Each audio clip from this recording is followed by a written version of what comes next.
Olá, a graça e a paz do nosso Senhor e Salvador Jesus Cristo. Estamos mais uma vez aqui para compartilhar um pouco da palavra de Deus.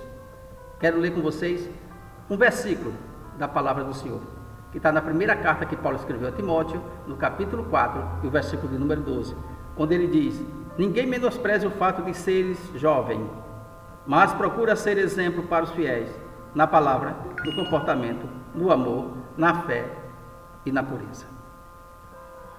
O que está acontecendo aqui? Timóteo recebe a ordenança para pastorear uma igreja. E ele é muito novo, muito jovem. E Paulo já tinha dado algumas instruções, agora Paulo escreve e dando as diretrizes para ter um ministério abençoado, um ministério sadio. O que acontece? Paulo resolve escrever e coloca essas palavras aí que tem sido maravilhosa para todo aquele que assumiu o episcopado ou aquele que almeja o episcopado. Ele diz o seguinte: olha, Timóteo, você seja exemplo em tudo. Em tudo. Seja exemplo na palavra, seja exemplo no comportamento, seja exemplo no amor, seja exemplo na fé e seja exemplo na pureza. Ele fecha todo o círculo. Todo o círculo agora está fechado com as orientações de Paulo. Se ele fizer isso aí, ele vai estar tranquilo. Primeiro, ele na palavra você seja exemplo. Não é só a palavra para pregar, mas a palavra que der, a palavra que ele falar. Seja exemplo. Cuidado com o que você fala. Você precisa ser vigilante em tudo. Ele seja exemplo no comportamento. As pessoas vão lhe imitar. As pessoas vão lhe seguir. As pessoas vão porque você as mandou ir. As pessoas virão porque você atraiu pelo seu comportamento.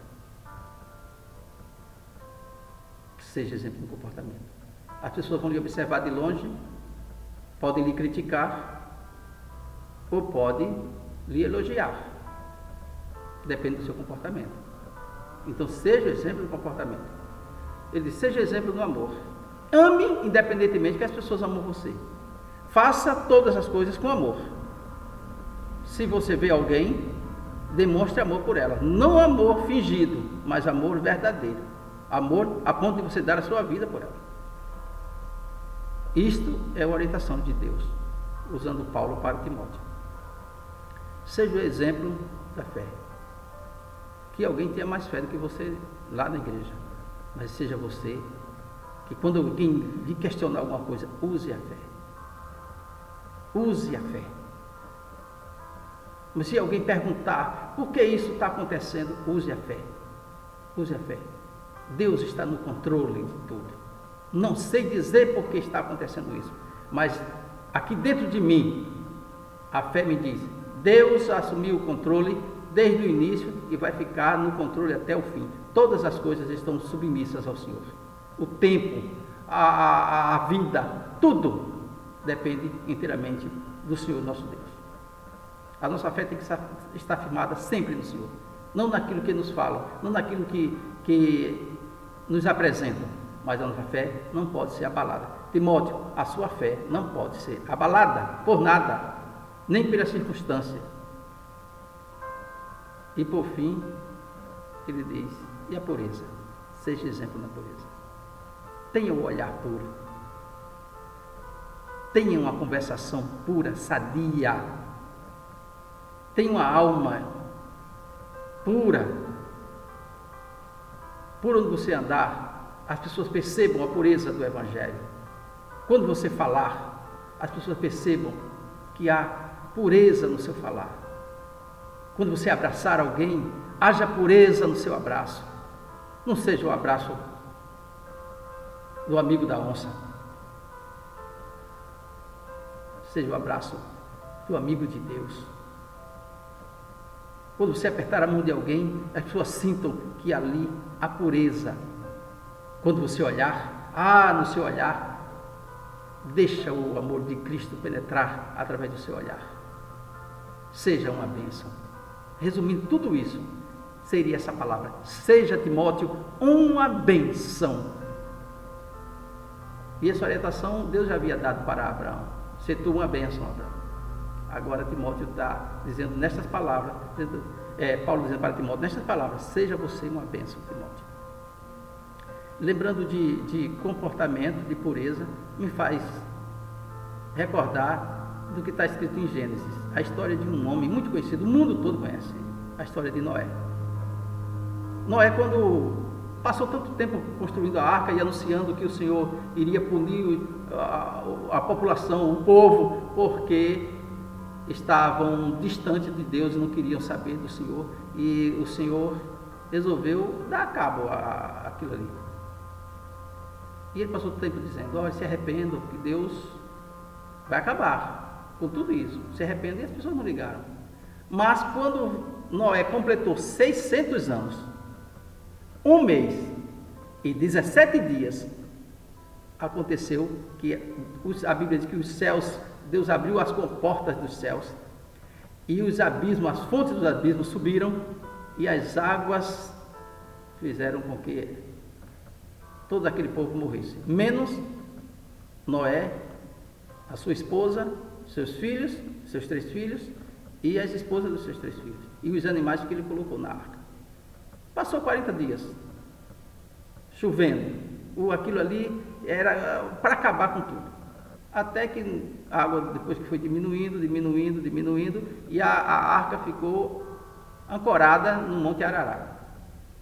Pois bem, quando saiu da arca, Noé plantou uma vinha, ele era agricultor, e colheu os frutos e preparou um vinho e se embriagou. O filho mais novo, Cã, viu o pai nu dentro da tenda, bêbado e nu, chegou lá fora, contou para os seus 2 irmãos, e os 2 irmãos mais velhos, que Cã era o mais moço, foram lá de costas, pegaram um lençol, cobriram a nudez de seu pai e voltaram. Não viram seu pai, mas Cã havia visto. No dia seguinte, ele ficou sabendo, quando ele foi melhorando daquilo ali, ele ficou sabendo que a sua nudez havia sido descoberta, havia sido vista pelo seu filho mais moço. Isso deixou Noé apavorado, irado com seu filho mais moço, e amaldiçoou Cã, os filhos dele e os netos dele. Disse: olha, toda a sua geração vai ser está sendo amaldiçoada, será escrava dos seus irmãos. Amaldiçoou aquela família, o seu filho mais moço, que era aquele filho para ser amparado, ser cuidado. Haviam passado tanto tempo junto na arca, haviam passado tanto tempo, eu sei, com dificuldades, claro, com animais, cuidando dos animais, cuidando uns dos outros, amparando. O medo deve ter chegado na família também lá dentro. Será que não vai parar? Será que tudo isso ali era para aquela família estar muito unida, muito junta, mas não foi isso que apareceu depois. O que aconteceu foi que Noé voltou às práticas que ele tinha antes, que ele era agricultor, e não era que estava errado ele continuar sendo agricultor, não, deveria continuar, mas não fazer o que ele fez. Amaldiçoou seu filho por uma consequência, um erro seu. Isso não é comportamento de um homem de Deus. O erro dele foi ter se embriagado, porque o sujeito embriagado faz coisas que não lembra nem do dia seguinte o que foi que ele fez. Perde a noção, perde o sentido, perde o juízo. E por conta desse erro dele, uma família foi destruída, foi amaldiçoada. A família do seu filho mais moço. Não só o filho mais moço, Cã, mas a maldição era para que até os filhos dos filhos dele fossem escravos, sempre escravos dos netos, ou dos filhos e netos dos outros irmãos mais velhos. Aí isso me trouxe uma recordação, um pensamento. Nós estamos vivendo essa época de quarentena dentro da nossa arca, da nossa casa fechada. Vamos sair. O que nós vamos fazer quando sairmos dela? Quando sairmos dessa arca que nós estamos hoje, quando acabar essa tempestade, esse dilúvio todo, quando sairmos, qual será a nossa atitude? O que iremos fazer? Vai glorificar a Deus? Aquilo que nós estamos planejando hoje, quando sairmos da quarentena, glorifica a Deus? Aquilo que estamos planejando hoje, quando sairmos da quarentena, aquilo será um bem para a nossa comunidade? Será uma demonstração de cuidado com o nosso semelhante? Ou estamos planejando algo que vai ser ruim? Será que você não está planejando que quando terminar essa quarentena, a primeira coisa que você vai fazer é chegar no cartório e pedir o divórcio, porque você já não aguentou esse dia todinho a sua esposa ou o seu esposo? Pode ser uma vinha que você está plantando. Será que você não está planejando, quando acabar tudo isso, você entrar na bagaceira?